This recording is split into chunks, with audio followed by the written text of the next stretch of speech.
Welcome to the Quo, a community of challengers, disruptors, and changemakers. I'm your host, Payal Patel. Join me as I dive into stories at the intersection of gender, race, and social and economic issues. This podcast series spotlights individuals from various industries, disciplines, and walks of life who are challenging the status quo. Through interesting and thought-provoking conversations, the Quo aims to elevate the voices and stories of endeavoring change agents in hopes of empowering communities and inspiring meaningful change within our society through education, advocacy, and the power of storytelling. Are you ready? Let's get it.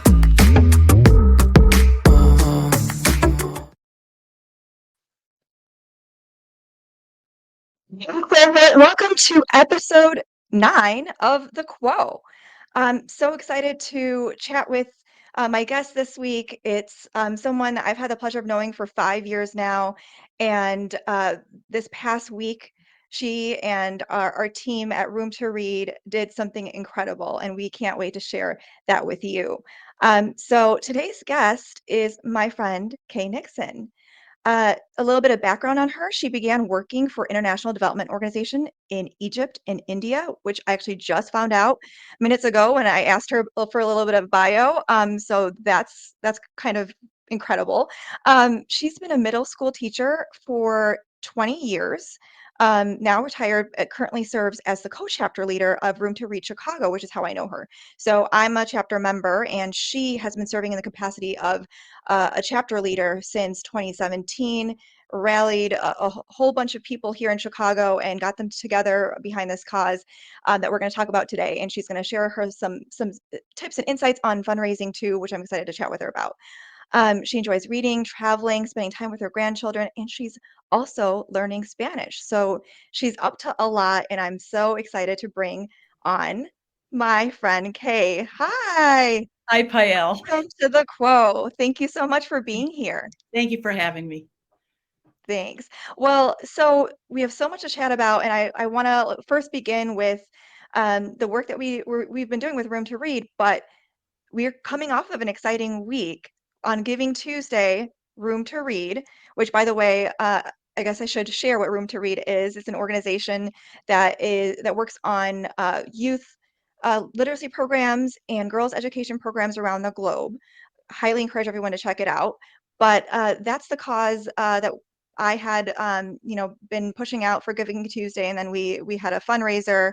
And so I want to begin there and talk a little bit about Room to Read. First of all, in your words, why you decided to join Room to Read 5 years ago. What was it about this organization that drew you? And then we'll talk about the fundraiser. Okay. Well, as you said earlier, I was involved in an international development organization for 20 years, and it was very inspiring for me to live in other countries, to work in villages with village people on a host of issues. From clean water to building preschools to local women's industries, and was very influenced by living overseas. And then when my husband and I came home and started our family, I was a teacher and taught reading to seventh graders. So when I retired from teaching, I was looking for something to do that would take me back to the international arena. And this organization is the perfect convergence of, in my experience, of what I did overseas, as well as teaching reading and helping young girls. So it was three things that kind of came together for me, and it was a perfect place to invest my time. So when I discovered Room to Read, it was just a thrilling discovery, and I decided to spend more time with it. Mm-hmm. And you launched the chapter here in Chicago. There was one before, and then I think things kind of fizzled out, but you decided to start a chapter here in Chicago dedicated to Room to Read in 2017. What went into that decision for you and that whole process of launching a chapter for those listening and might want to start a chapter wherever they are? Yeah. Well, if you go on the website of roomtoread.org, you can see there's a list of chapters. I think there are 52 chapters globally. And I was looking to become more involved, and I didn't see anything in Chicago. You can see a map on the website, and there's little dots where the chapters are located, but there wasn't a dot in Chicago. And so I communicated with the headquarters in San Francisco and asked them if there was any organization in Chicago that I could join. And they said there wasn't currently a chapter. And I said, well, I would like to be the chapter then. I will be the chapter since I'm retired, and just tell me what I need to do. So they told me that there was a fundraising goal that we needed to meet in order to get a dot on the map. And so you were a part of the very beginning, Payal, because Yep. you were there even before I came on board. You knew about Room to Read before I did. And so when I was looking for people to work with, you volunteered and helped us figure out how to do our first year of fundraising. And we got the amount of money that we needed to get our little dot on the map. So um, there was a lot of people that kind of came and went in our first couple of years, that were interested, but were either too busy or had family obligations or job obligations and couldn't quite figure out how to fit it into their time and their schedule. Um, but that's kind of how it began. I just wanted to be the chapter, and we've been a dot on the map for 5 years. And I was just gonna say we've come a long way even in those 5 short years, and we're gonna talk about, where the fundraising mark was back then and what we hit just recently. But yeah, in 5 short years with a small but mighty team, we've done a lot, and I'm proud of having joined the chapter. I was doing the same thing when I was searching for causes that resonated with my personal mission and values. And for me, my why of joining Room to Read was um, centered on 2 things. One, I have a very strong connection to education in general, but for girls' education specifically, because I didn't realize until I did a little bit of digging and work, but more than 750 million people in the world lack basic literacy skills, right? They're illiterate, and 2/3 of them are women and girls. Yeah, And that stat kind of shook me to my core. And I was like, what's going on here? What is the root cause and the problem? And I found Room to Read as one of the leading organizations that was addressing this. yeah, yeah. Because I do fundamentally believe that everything starts with education. It's how communities can sustain themselves long term, right? Oh, yeah. The one thing I admired about Room to Read, especially John Wood, the founder, was that he started this when he had a trip to, was it India or Nepal that It he was went to Nepal. first? It was Nepal first. Okay. And I think he came across a village where he saw the need, and he thought to himself that he could either write a check and help them out for a little while, or he could address the root systemic problem, which was this community they can't sustain themselves if they can't be productive, citizens of their community. And so education was one of the best ways to address that. And then also realize that women and girls were at the very bottom in receiving access to education. So that's why I loved it so much. And then also knowing my mom's story, knowing that they grew up in India and had, a lot of inequities in education for women and girls, and that could have easily been me, one generation away. So those were my why for Yeah. joining Room to Read. And I just commend you for being the chapter, as you said, because if you hadn't, I wouldn't know. I wasn't going to start a chapter. That was it. That was too big of a commitment for me. But I wanted to contribute in some way. And so thank you for creating that opportunity for us here in Chicago. You're welcome. You're welcome. It is kind of an incredible story. He took a break from being a Microsoft boss, Yeah. and took a hike in Nepal and discovered that way up in the mountains, in these remote areas, there were no libraries. And so that's really where it began 20 years ago. He said, being an avid reader himself, he was shocked that there were no books and no libraries for children, and swore that he would bring books back. And that just ballooned into this organization where he started building libraries, and then he realized, I'm going to have to build bigger schools. And then he started to realize, well, we're going to have to teach kids how to read, and then we're going to have to follow those children through elementary school and middle school and high school. And then we're going to have to especially keep an eye on the girls who seem to be dropping out when they're 13 and 14 to marry early. So it evolved, from let's distribute libraries all around Southeast Asia to let's make sure those kids can read. Let's make sure that they can be functioning adults. Let's make sure the girls especially have options. Yes, yeah. No, thank you for clarifying that story. It was a bit fuzzy on the details of John Wood's, reason to start this organization, but it is incredible story. And, for him to have left such a cushy job at Microsoft to do this Yeah, speaks volumes of his character and then what he's built over. Room to Read celebrated his 20th anniversary, right? Last year. yeah, It came up on 20 years, and while it was in the middle of a pandemic, um, we didn't get to celebrate, so we redid the celebration this year, yeah, and so, but 20 years and the impact has been incredible. yeah. So, um, in the time that you've been involved, what does that impact look like? You actually went to Tanzania and got to see some of that firsthand, which is such a cool, experience, I imagine. You went with your husband, Jeff, and you went to, was it a school or a library build that you saw come to life? Well, the Tanzania trip was actually a 4-day trip. The first day we spent with the staff there in Tanzania, getting to know them. We visited the office. We were introduced to the people who ran the programs. And then the second day, we visited 2 different schools with a concentration on the early literacy part of Room to Read. So we visited the libraries. We saw all the local language picture books that have been created and developed in country for the Tanzanian students.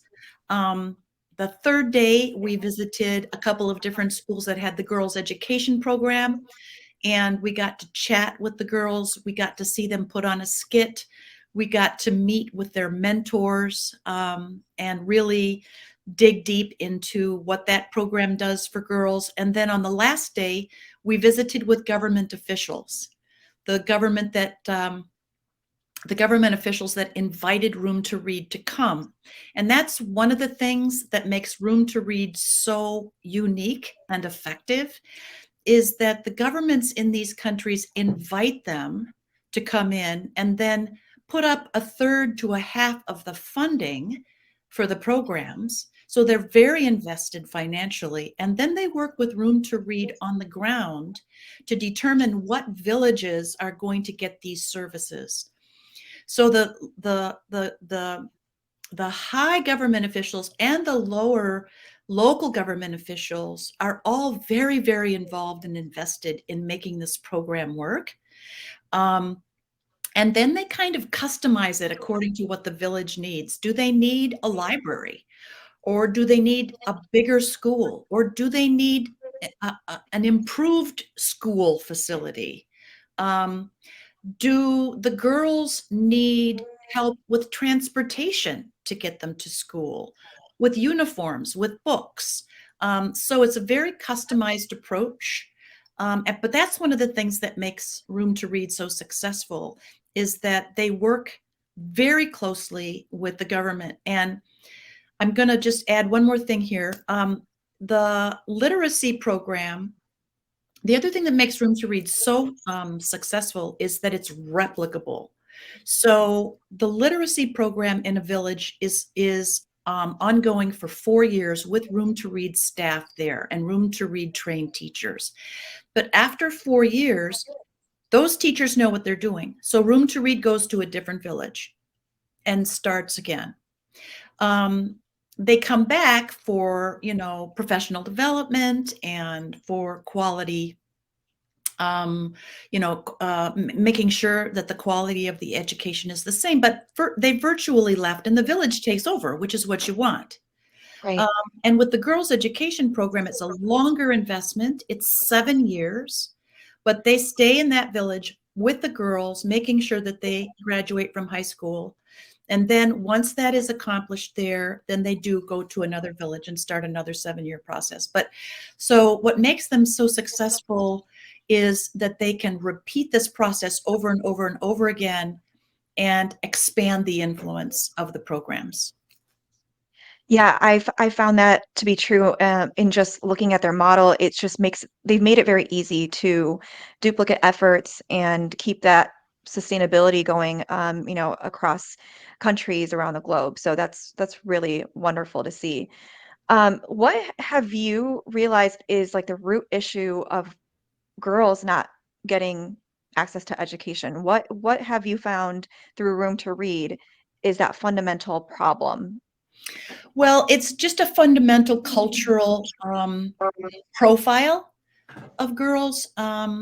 And just traditionally and culturally, girls have been expected to marry early, have children, support the family business, or support the family farm, and basically be a contributor on a very small level.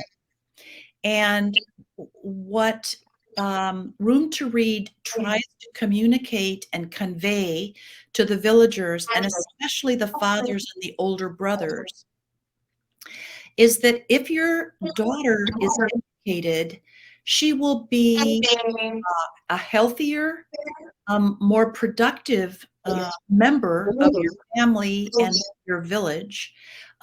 She will be more likely to marry later, have fewer children, and bring in more money. And so it's a slow change, cultural change, um, to convince the fathers and the older brothers and the village elders that actually this is better for everyone, is if these girls are allowed to make a choice when they're 17 instead of already having 3 children when they're 17. Yeah, no, absolutely. That actually reminds me of a quote by Michelle Obama, who is actually involved in Room to Read, by the way, right? She, I think, through, is it Girls Opportunity Alliance? Yep. Right? Yep. Has actually visited some Room to Read communities where they're involved and has seen the work firsthand. But there's a quote where she said, "No country can truly flourish if it stifles the potential of its women and deprives itself of the contributions of half of its citizens." And that quote always stuck with me because it's, yes, it is a cultural problem. I think a lot of times there's been this I guess, idea or notion that the best thing you can do for your girl is get her married off to a good family. But when we're not utilizing half of the population, the community can't truly reach its full potential. And so, you know, Room to Read and the work they've done to elevate the other half of the population has just been so critical and has helped turn communities around. So that's why I also love that work for sure. Um, Speaking of work specifically with girls, the fundraiser we did this week was centered on girls' education. It was called Graduate a Girl. And this is our 20th anniversary fundraiser. Is this our third that we did in Yeah. terms of a actual full event? Yes. So it was held at the Golden Triangle in Chicago, and this is our second time doing it at the Golden Triangle, but it's amazing to see the growth in that room, right? Because the first year was good, but then each year thereafter, we've seen such growth and interest, and it's a huge testament to you and what you've done with fundraising. So I want to talk about fundraising.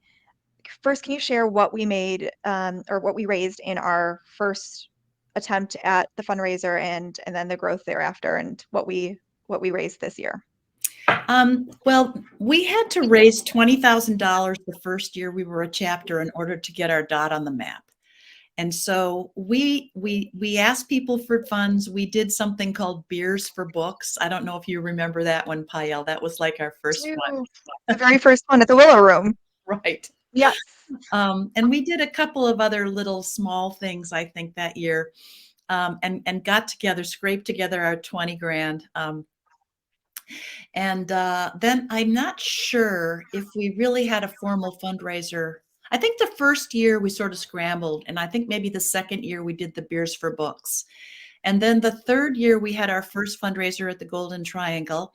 And that was a year dedicated to early literacy and supporting schools in Nepal. Mhm. And That was a so superhero theme. that We was had, a superhero. yes, we Exactly. had a cape and everything. A Yes. superhero with capes and everything. And our goal was $35,000. And that night we raised $85,000. So we actually were able to support two schools in Nepal. And we've received photos and news from those schools about how well they're doing. And then COVID hit, and we did a virtual fundraiser last year. That we joined the North American chapters, and everybody did the same fundraiser. I think it might have been in September. And our goal, I don't know if we had a goal because we were doing it as a continent, but the Chicago chapter raised $100,000 last year. So we were very proud of that. And then this year, we were going to graduate a girl as part of our 20th anniversary celebration. And we decided to still be modest and ask for $50,000, which would have graduated about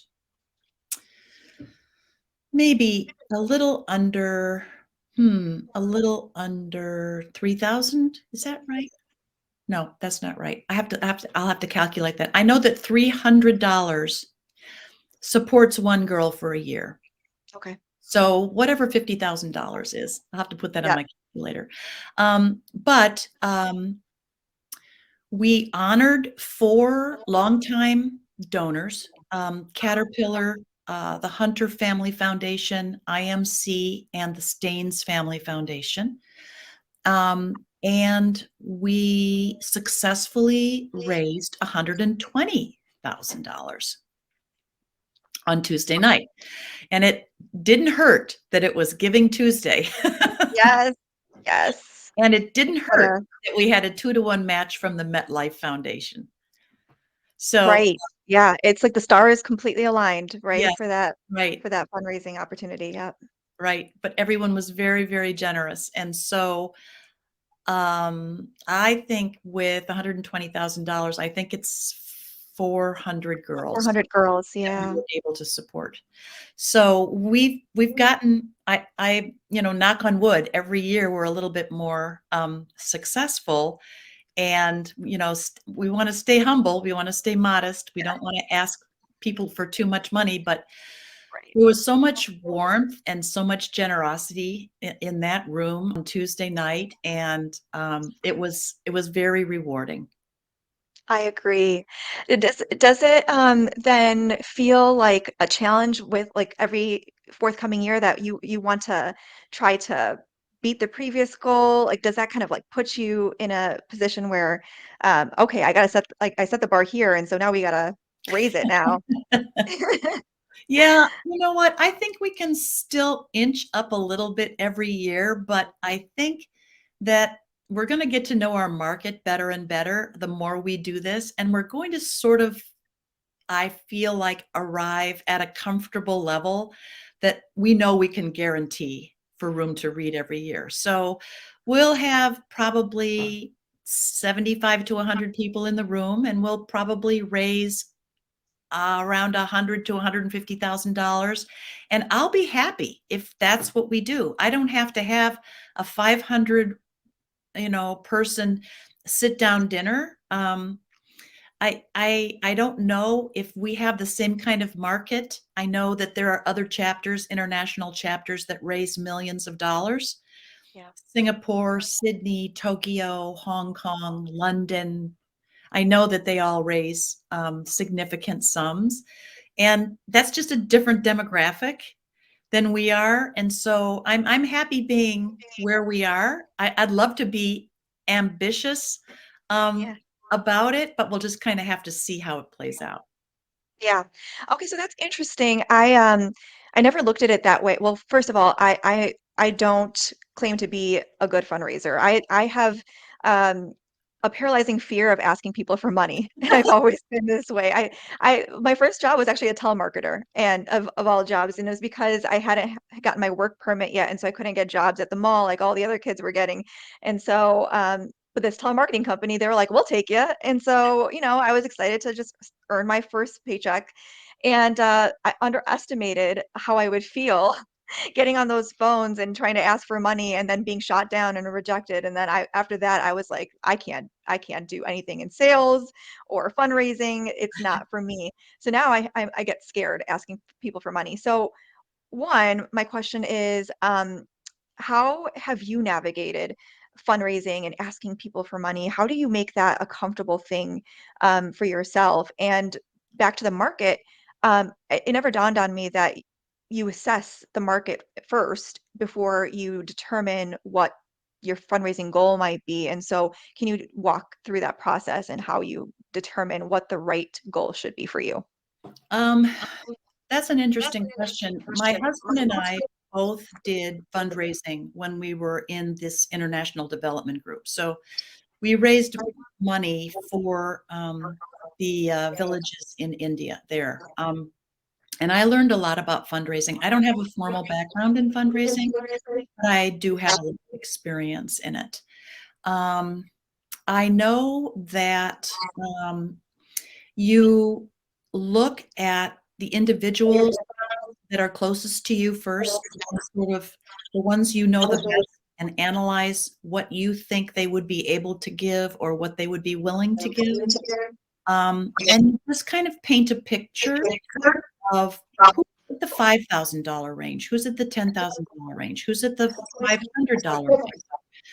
Just write a whole long list of where you think it should be. You can also ask your other chapter or team members for, their personal friends, get a feeling as a group where your boundaries might be. Um, the second thing is I always start really early in fundraising and let people know that the event is going to happen in 3 months, and please be thinking about contributing. Last year you gave this much. Would you be willing to give us a little bit more? Um, Do people tend to respond positively to that when you ask that question? Are do you are people? you willing to give a little bit more? Yeah. Yeah. Oh, yeah, yeah, yeah, yeah, yeah. Okay. That's And good to know. so I would start early. The other thing that we try to do, that Jeff and I try to do, is make our events very eventful so that they're really fun, so that you've got an interesting place to be in. And that the Golden Triangle is certainly a very interesting place to be in with all the Asian antiques, with delicious food and drink, with quality materials, sophisticated materials. Throw in a little entertainment, be willing to be a little goofy, put on a superhero cape, put on a graduation gown and a mortar board, and make it fun and make it classy is what we tried to do. And then the last thing that you have to do is you have to reach out personally.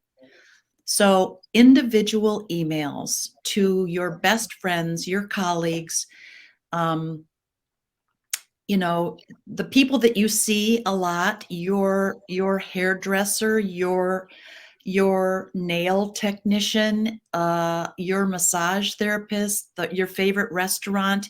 If they're willing to give, fine. If not, maybe they'd put something in the auction. But a personal note of request, and then a personal note of thanks, goes a long, long, long way. The generic letters don't really work. I mean, we have a newsletter of about 400 people, but most of our money comes from our personal contacts.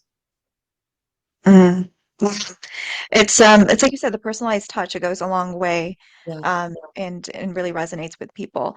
And while we were talking about how this fundraiser happening on Giving Tuesday was beneficial, was there was there ever a thought that it could maybe not be, just because that's a day where everyone's trying to squeeze, money out of people on a day, it's the go-to day for most nonprofits and charitable organizations. So did you feel like there might be some sort of like fighting over the piece of pie, to get funds on a day that is so common for contributing? Um, there were a lot of things that could have gone against us. So with every fundraiser, I feel like we take a chance. I don't think there's any perfect day to have a fundraiser. True. Um, this time it was going to be on Giving Tuesday right after Thanksgiving. We weren't sure if people would be back from their Thanksgiving breaks. We weren't sure that they wouldn't be exhausted from traveling. We also have COVID now, and we weren't sure that people would feel comfortable gathering. So we actually did lose people who were traveling. We lost people for COVID, who just said we're not going to be able to come. We're too we're being very careful. Um, and we knew that there would be a competition, but um, we didn't really think that that would be a problem because a lot of the requests for Giving Tuesday are over your email, um, over Facebook, and social media, and and in the mail. And so there weren't a lot. We didn't think there were going to be a lot of actual um, uh, in-person gatherings for Giving Hmm. Tuesday. So we just took a chance. Okay. And the chance paid off, right? Yes. Because obviously, the chapter was able to raise more than it ever has and exceed its goal by a lot. So, congratulations to you and the rest of our chapter and all the work and dedication Thank you. that, has been put into this. Where can people find information about Room to Read and get involved? You can always go on the website, the official Room to Read website, which is roomtoread.org. They have a very sophisticated website. It's multi-levels of information, and you can find lots of ways to get involved. Even if you didn't want to join a chapter, you could do a little fundraiser of your own. They have printable material, they have posters, they have social media suggestions. So even as an individual, you can get involved in a small way. But if you wanted to join the chapter, I would encourage you to go to email us. We're at Room to Read Chi. So that's Room to Read CHI, just one word, at gmail.com. We check that address regularly, and people do reach out to us through that address. So either one of those ways would be wonderful, and we are always looking for chapter members. So if you are so inclined and anything in this interview has resonated with you, please reach out to us. Yes, for sure. I actually, as I posted about it this past week, a few people reached out to me on LinkedIn and they were like, "How can I get involved?" Yay. Yeah, I'm excited because I feel like there's momentum and the energy keeps building year after year, and so hopefully we can find people and get some consistent involvement. And just a huge kudos to you and for just taking the lead with this and giving us an opportunity to make a meaningful impact here in Chicago and around the world. Thank you. Well, thank you so much for your help. And thank you so much for all the wonderful social media posts and the photos and the videos. You've been an amazing help, Payel. We couldn't do it without you. So thank you so Oh, much for I that. appreciate that. Yes. Please do follow us on social media, by the way. That's a plug as well. You could go to our Instagram. It's also the same thing as the email at Room to Read Shy. And you can find us on Facebook and Twitter, so all the platforms. And yeah, join our efforts. I usually I do a birthday fundraiser. The Room to Read makes it so easy. So for my birthday, instead of gifts, I usually encourage people to go donate there. But you can do something similar for any occasion, just because. And those looking to still make contributions this holiday season, we strongly encourage you to give some thought to Room to Read. And with that, I want to extend a warm and hearty thank you to Kay for joining me today and sharing some insights and some wisdom around fundraising, Room to Read, and more. Thank you so much, Kay. Thanks, Payel. And thanks for those tuning in, and we will see you next time.